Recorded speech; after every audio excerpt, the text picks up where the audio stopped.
Speaker, this budget builds on the progress that we have made together.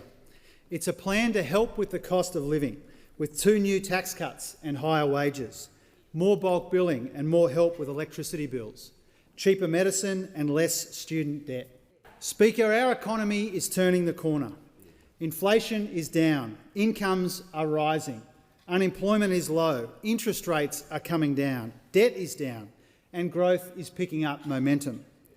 On all of these fronts, our economy and our budget are in better shape than they were 3 years ago. Yeah. The 2020s have already seen a global pandemic, global inflation, and now this budget is our plan for a new generation of prosperity in a new world of uncertainty.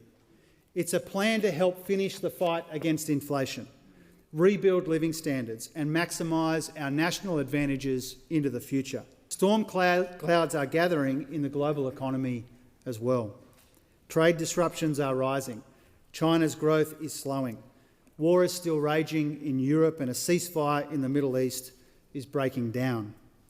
Treasury expects the global economy to grow 3.25% for the next 3 years, its slowest since the 1990s. It's already forecasting the 2 biggest economies in the world will slow next year, with risks weighing more heavily on both. Australia is neither uniquely impacted nor immune from these pressures, but we are among the best placed to navigate them. Back in the band 6 months earlier than anticipated. Growth is forecast to pick up from 1.5% this year to 2.5% in 2026-27. The private sector is resuming its rightful place as the main driver of this growth, with Treasury upgrading forecasts for growth in private demand to more than double next year compared to this one. Raise the minimum repayment threshold and reduce repayment rates. Yeah. Tonight's budget is $207 billion better than we inherited. Yeah. It's in better shape in every year over the forward estimates than it was 3 years ago.